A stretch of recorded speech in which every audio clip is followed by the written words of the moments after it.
Hi there. Please let your mind slow down and go at ease, and let me know in the comments where you're from. Also, what's your best tip for a peaceful night's sleep and keeping a calm mind? Whether it's a relaxing bedtime ritual, a favorite book, or a mindfulness practice, your advice could be just what someone needs. A ride in the rain. It was a rainy night, the type of downpour that turns everything blurry and ghostly. I was on a late shift, cruising slowly through the slick, dark streets. The rain pounded against my windshield, each drop loud and relentless, and my wipers scraped back and forth, struggling to clear my view. It was a quiet night, one where time seemed to stretch out endlessly, the glow of the streetlights distorted by water streaming down the glass. My phone buzzed, breaking the monotony, and a new ride request popped up. I pulled over, turning on my hazard lights as I waited, eyeing the nearly empty street. Through the shimmering rain and faint mist, I could just make out a lone figure standing on the corner under a street lamp, shrouded in a dark, dripping hood. He moved toward me, a shadowy figure, silent, stepping through puddles without any rush, as though he wasn't fazed by the storm at all. He climbed into the back seat with a slow, practiced movement, and I couldn't help but feel a shiver run through me. He didn't meet my gaze. His eyes were fixed somewhere beyond the window. I offered him a polite nod and a, "Hey, how's it going?" A habit I'd picked up to ease any tension on rides. Nothing. Not a word, or even a glance. I settled back into my seat, chalking it up to him just wanting a quiet ride, and started toward the destination he'd entered on the app. For a while, there was nothing but silence, the sound of the wipers and the rhythmic patter of rain on the roof filling the car. Every now and then, I stole a glance at him in the rear view mirror, but his face was always in shadow, his hood casting a darkness that seemed deeper than the night outside. As we approached his destination, an uncomfortable feeling crept up my spine, a sensation I couldn't explain. I tried to shrug it off, but something about him felt wrong. I glanced again in the mirror, and this time I caught him fidgeting. His hands were clenched into tight fists in his lap, and his shoulders were hunched as though he was wrestling with some unseen struggle. I took a deep breath and finally asked, "Is everything okay back there?" At first, he didn't answer. I was about to shrug it off as paranoia when he finally looked up, his face barely visible under the hood. His voice, when he spoke, was barely a whisper, as if he was afraid the rain would overhear. "Keep driving," he said, his tone low and urgent. For a moment, I was too taken aback to respond. "Sorry," I asked, glancing back at him, hoping I had misheard him. But his gaze was steady and tense, and I felt a surge of unease that settled in the pit of my stomach. I glanced out the window, trying to get my bearings, but I realized we were already far off the beaten path, the streetlights thinning as we edged closer to the outskirts of town.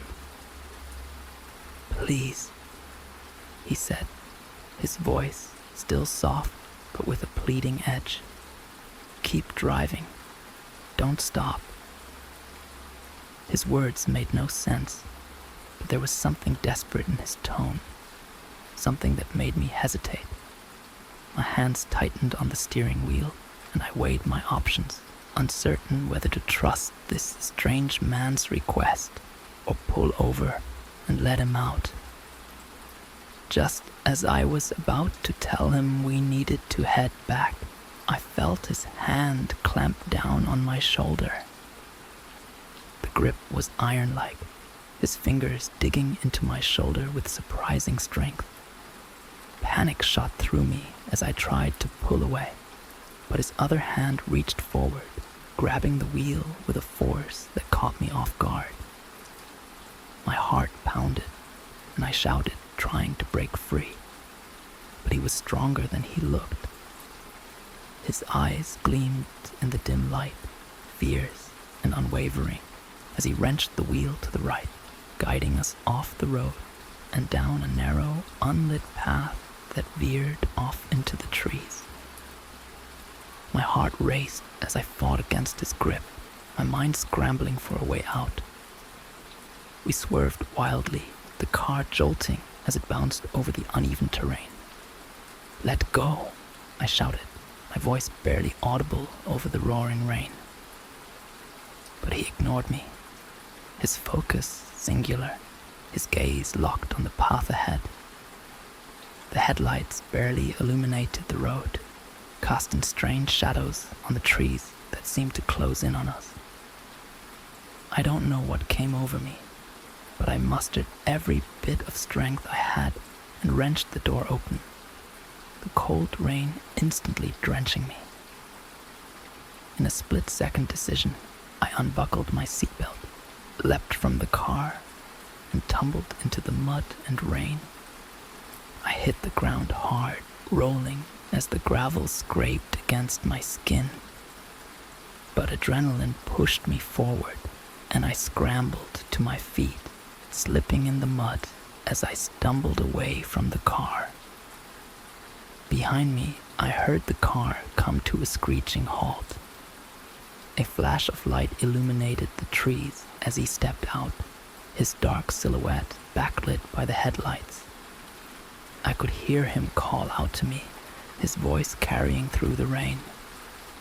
But his words were drowned out, muffled by the roar of the storm. I didn't stop to listen. I ran, my breath coming in ragged gasps as I darted between the trees, slipping and stumbling, my heart hammering as I tried to put as much distance between us as possible.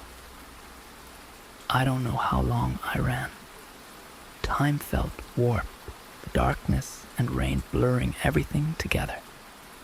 My clothes clung to me, soaked through, and the cold bit into my skin. But I pushed forward, driven by the primal need to survive. At some point, I thought I saw a faint light through the trees, a glimmer of hope in the oppressive dark. With the last of my energy, I stumbled toward it, my legs heavy as I broke through the line of trees and collapsed onto a gravel road. A car's headlights came into view, and I threw myself in front of it, waving my arms frantically. The driver braked hard, pulling over, his face pale as he took in my bedraggled appearance. He rolled down the window, eyes wide with concern. "Are you okay? What happened?" I tried to explain, but my words came out jumbled, my voice shaky as I recounted the terrifying ride.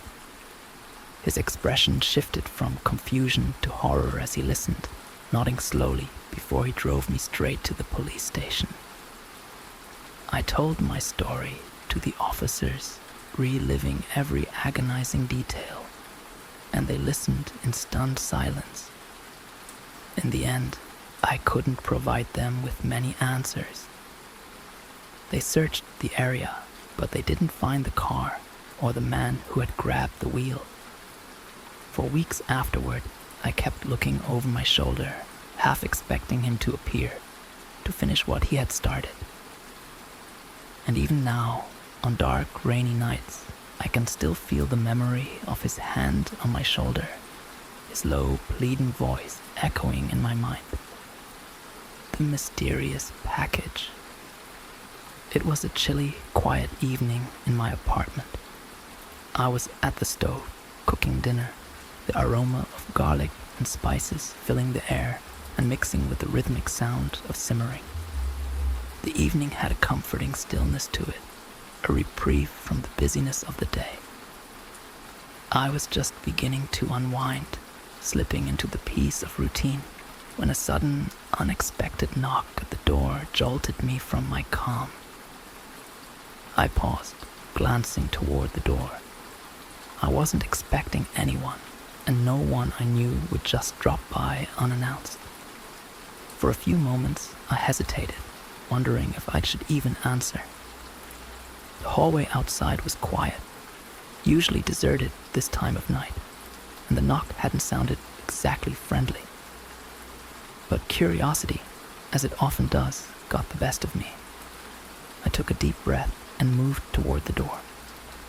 I looked through the peephole. No one was there.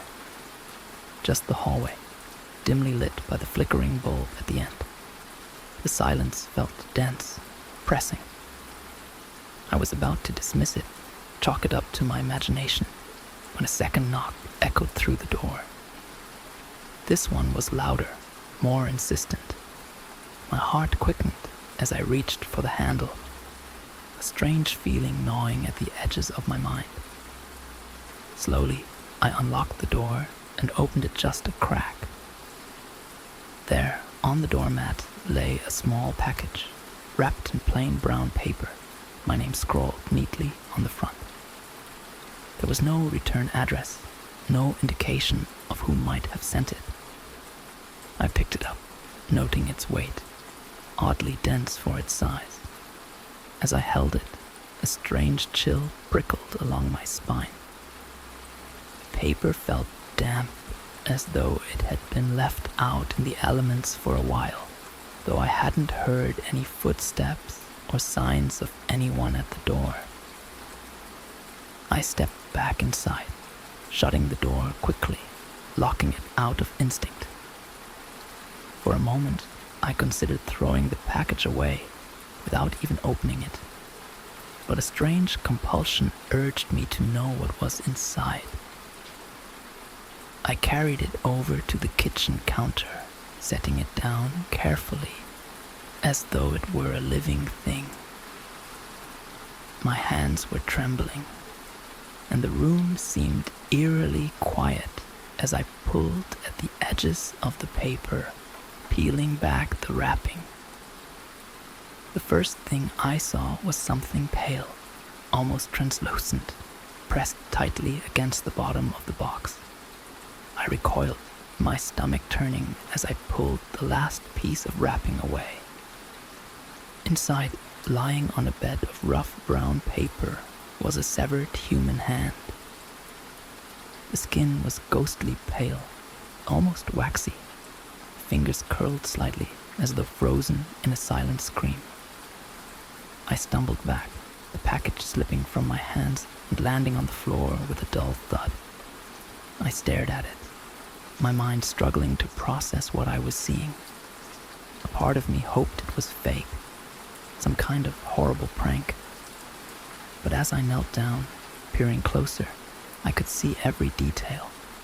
The lines in the palm, the faint blue veins, the jagged edge where it had been cut. This was no prank. This was real. A sick feeling spread through me as I stumbled backward, trying to put distance between myself and that grotesque sight. I wanted to scream, but no sound came out. I turned, scrambling toward the door, but just as I reached it, I heard a sound. A faint, soft thud, like something heavy dropping to the floor behind me. I froze, heart pounding, and forced myself to turn back toward the room. I felt the air grow colder, a strange, pressing silence filling the apartment. I scanned the room, searching for any sign of movement, but everything appeared still. Yet, somehow, I knew I wasn't alone. The kitchen light flickered, casting shadows across the walls. My eyes darted from corner to corner, every shadow looking more menacing than the last. I forced myself to walk back into the kitchen, my legs feeling heavy and unsteady. The hand was still there, lying in its box, as if mocking me. But something felt different, like a new presence had slipped into the room, lurking just out of sight. The silence was broken by a soft scraping sound coming from somewhere behind me. My instincts kicked in, and I grabbed the nearest object I could reach, a kitchen knife. Slowly, with the knife held out in front of me, I turned around, every nerve in my body on high alert. I scanned the room, but saw nothing, only the stillness pressing down on me. Then, from the corner of my eye, I noticed movement. A fleeting shadow slipping past the doorway, vanishing just as quickly as it had appeared. I held my breath, listening to the eerie silence, feeling my pulse hammer in my ears. But the only sound was the soft, rhythmic drip of water from the kitchen sink. I moved toward the front door, knife gripped tightly in my hand. But as I reached for the handle, there it was again. That soft thud, closer this time, like something was dragging itself across the floor. I spun around, heart racing, but there was nothing. Just the empty room, the box with the severed hand lying ominously on the floor. In a sudden burst of panic, I threw open the door and bolted down the hallway, the harsh fluorescent lights casting long shadows that seemed to stretch and twist. I didn't stop running until I was outside, the cold night air biting against my skin. I turned, half expecting to see someone or something following me, but the doorway stood empty, silent and dark. For the rest of that night, I sat in my car, my heart racing, my mind spinning with questions. Who had left that package, and why? Every sound, every shadow made me jump, but as the hours ticked by, no answers came. When the first light of dawn crept over the horizon, I finally found the courage to go back inside. The apartment was still, and for a moment I dared to hope that it had all been some twisted nightmare. But as I stepped into the kitchen, my gaze fell on the box. It was gone. There was no sign of the hand, no trace of the package, as though it had vanished into thin air. I wish I could say I felt relief, but instead, a new fear took its place. The fear that whoever, or whatever, had left that hand might return. And even now, long after that night, I sometimes wake in the middle of the night, certain that I can hear that faint thud echoing in the silence just outside my door. The stranger on the highway. It was a dry, desolate evening, and I was miles from anywhere, driving down a stretch of barren highway that cut through the desert like a scar. The road was empty, stretching out in both directions, with nothing but open land and scrubby bushes under the pale light of the setting sun. I could feel the isolation pressing in, the weight of the quiet stretching on for miles. Then, as if by some cruel twist of fate, my car stuttered, jolted, and finally gave up, rolling to a dead stop on the side of the road. I stared at the dashboard in disbelief, my stomach sinking. I was completely stranded, with no cell service and no sign of life in any direction. As the last rays of sunlight faded, I began to feel the creeping onset of panic. I tried to keep my cool, convincing myself that a passing car would come along soon. But as the minutes ticked by, it became all too clear that this stretch of road was as deserted as it looked. Just when I was beginning to lose hope, I saw headlights approaching from behind. Relief flooded through me as a large truck pulled up beside my car. The driver, A rough-looking man with scruffy hair and a shadowed face leaned out of the window. His expression was hidden in the dark, but his voice was warm enough when he asked, "Need a lift?" I hesitated. My instinct screamed at me not to get into a stranger's vehicle, especially out here in the middle of nowhere. But what choice did I really have? So, against my better judgment, I nodded and climbed into the passenger seat, grateful for the ride. At first, he seemed friendly enough. He asked where I was heading, made small talk about the weather and the emptiness of the road. But as the miles stretched on, his questions became increasingly personal, increasingly invasive. "So, you live alone?" he asked, his voice casual, but there was an edge to it that made me uneasy. Yeah," I replied, forcing a laugh that came out stilted. "But I have a lot of friends who check in on me all the time.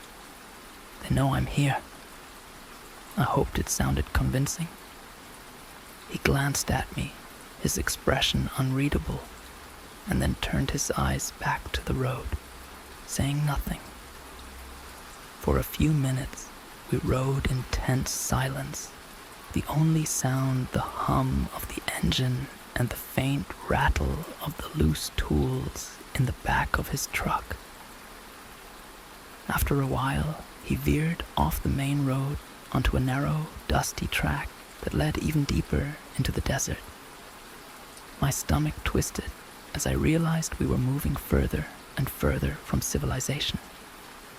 "Is this a shortcut?" I asked, trying to keep my voice steady. He didn't answer, just kept his eyes fixed ahead, his hands gripping the steering wheel tightly. Finally, he broke the silence with a low chuckle. "Yeah, something like that." I felt a sickening dread settle in my gut. Everything about this felt wrong, but I didn't dare question him again. My mind raced, frantically searching for an escape plan. But out here, in the middle of this endless wasteland, there was nowhere to go. As the path became narrower, the truck slowed. He turned to me, a strange gleam in his eye, and said in a chillingly calm voice, "You know, I don't get many visitors out here." I tried to swallow my fear, forcing myself to remain calm. "Look, if this is just a misunderstanding, I'll pay you for the ride. I'm sure we can work something out." He laughed again, low and humorless. "Oh, don't worry. I'm sure we'll get along just fine." With that, he jerked the truck to a stop, the headlights casting an eerie glow on the barren landscape around us. The night was pitch black now, save for the faint outlines of twisted shrubs and rocky outcroppings illuminated by the truck's headlights. In one swift motion, he leaned toward me, his hand reaching under the seat. I froze, my breath catching as I saw the glint of something metallic in his hand, a knife.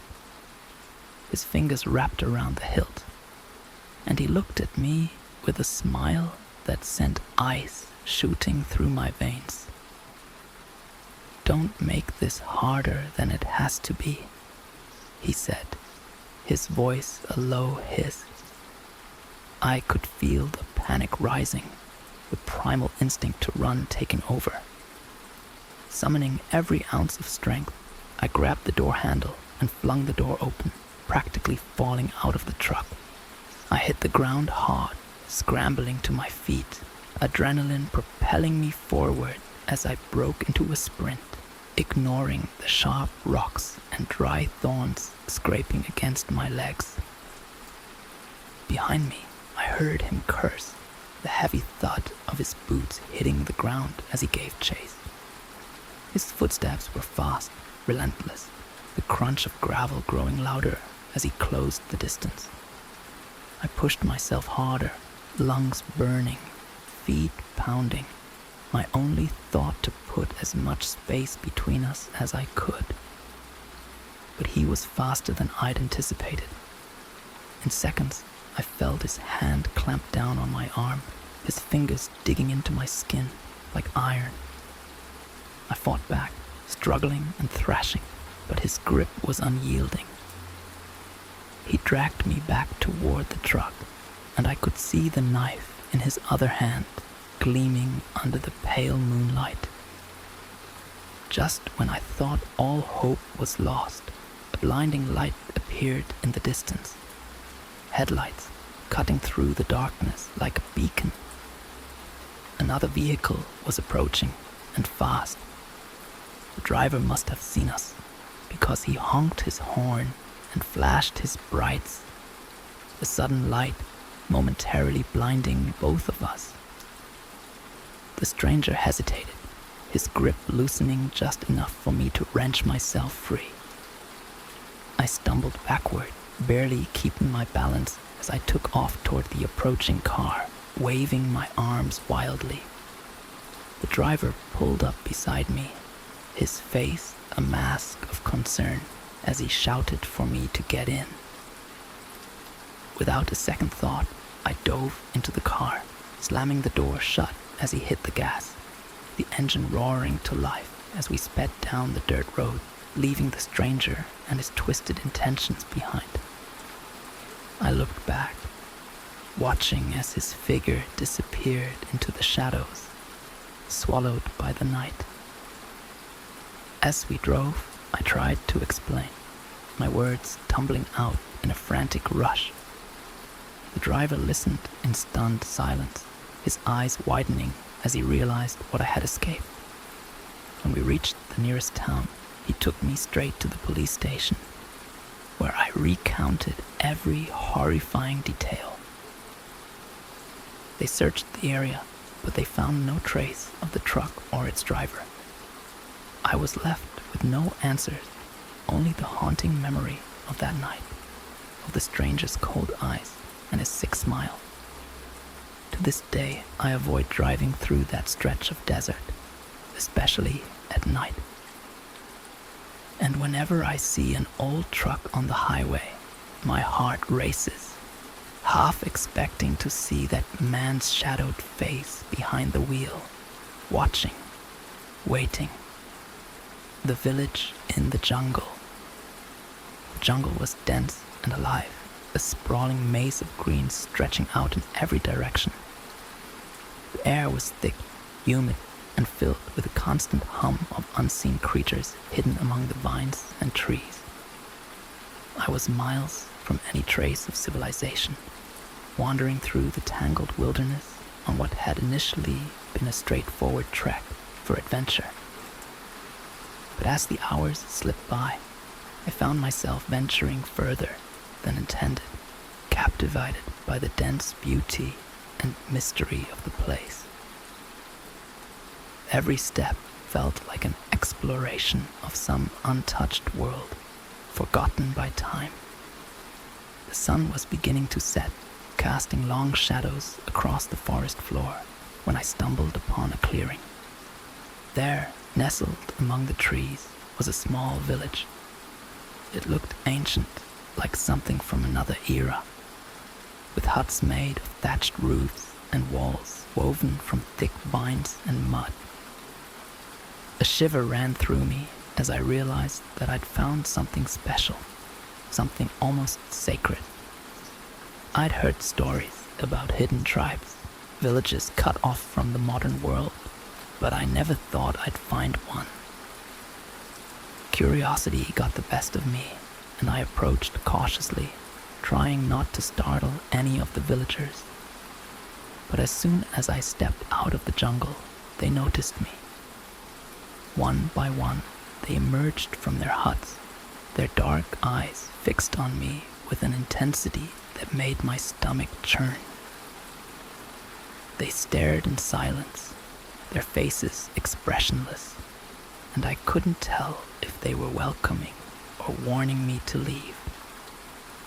I lifted a hand, offering a nervous wave, but none of them responded. They simply watched, their gazes piercing, unblinking.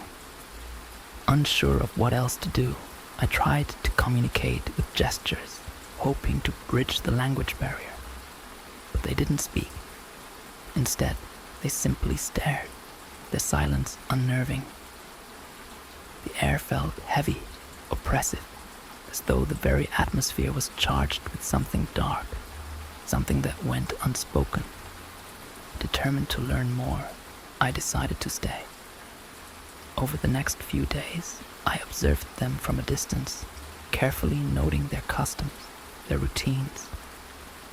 They moved with a kind of ritualistic precision, each action deliberate and slow, as if they were following an ancient rhythm that only they could hear. It was fascinating, but also deeply unsettling, as if I had stepped into a world that was never meant for outsiders. As I wandered through the village, I began to notice strange symbols painted on the walls of their huts. The symbols were crude, painted in red and black, and they depicted twisted figures, spirals, and shapes that defied any interpretation. I felt a chill as I examined them, their dark strokes almost seeming to pulse with hidden meaning. I asked a few of the villagers about them, using hand gestures to convey my question, but they only gave me blank stares, their eyes void of recognition. It was as though they didn't even see the symbols, as though they were invisible to anyone but me. That night, I lay in my small tent on the outskirts of the village, unable to shake the feeling that I was being watched. I drifted in and out of a restless sleep, my mind racing with strange dreams. Faces loomed in the darkness, whispering in a language I couldn't understand. I would awaken, my heart pounding, only to find the jungle silent, save for the distant calls of nocturnal creatures. On the third night, I was awakened by the sound of chanting. It was faint at first, a low murmur that drifted through the night air, but as I strained to listen, it grew louder, rising and falling in eerie, haunting tones. I slipped out of my tent and crept toward the village center, careful to stay hidden in the shadows. Villagers were gathered in a large circle around a massive bonfire, bodies swaying in time with the rhythmic chants. Their eyes were closed, their faces contorted in expressions of ecstasy and reverence. The chanting grew louder, more intense, echoing through the jungle and sending chills down my spine. In the center of the circle, illuminated by the flickering flames, was an altar made of stone. Strange carvings covered its surface, symbols that seemed to twist and shift in the firelight. And there, standing on the altar, was something that made my blood run cold. A figure, tall and distorted, almost human, yet somehow wrong. The figure's body was twisted, its limbs elongated, its skin a sickly, unnatural shade of gray. It moved with a slow, deliberate grace, raising its arms towards the sky as the villagers chanted louder, their voices reaching a fever pitch. I could feel the power of their devotion, the dark energy that filled the air, thick and suffocating. I watched, horrified, as they began offering sacrifices at the altar. Small animals, their bodies limp and lifeless, blood pooling at the creature's feet. The chanting intensified, a frenzied cry that filled the night, and I felt an overwhelming urge to run, to escape before they noticed me. But something held me in place, a morbid curiosity, an inability to look away from the strange, twisted ritual unfolding before me. Then, without warning, the creature's head snapped around, its empty eyes locking onto mine. For a moment, we stared at each other, frozen, and I felt as if it was looking straight through me, into the very depths of my soul. I took a step back, my heart racing, but it was too late. The chanting stopped abruptly, the villagers turning in unison to face me, their expressions blank and unfeeling.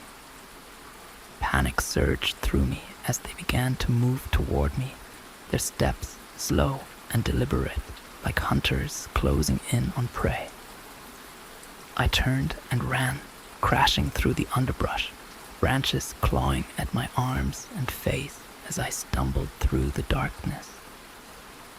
I could hear their footsteps behind me, the rustle of leaves as they pursued me with a silent, relentless determination. My breath came in ragged gasps, my body aching as I pushed myself harder, desperate to escape. The jungle seemed endless, the shadows stretching on forever, and I felt as though I was running in circles, trapped in a labyrinth of trees and vines. Just when I thought my lungs would burst, I broke through the dense foliage and found myself on a narrow dirt path. I didn't stop, didn't even look back as I sprinted down the path, the eerie silence pressing in around me. I ran until I could no longer hear their footsteps, until the only sound was my own ragged breathing. Eventually, I collapsed on the path, my body shaking, my mind reeling from the horrors I had witnessed. The jungle was quiet, but I could still feel their eyes on me, watching from the shadows, waiting. I dragged myself to my feet and stumbled onward, determined to put as much distance between myself and that cursed village as possible. To this day, I don't know what I saw out there in the jungle, or what those villages were worshipping. All I know is that I escaped something ancient and evil, something that should have stayed hidden in the depths of the jungle, far from the eyes of the outside world. And though I've tried to forget, to push the memory to the back of my mind, I can still hear the haunting echo of their chants, calling to me in the dead of night.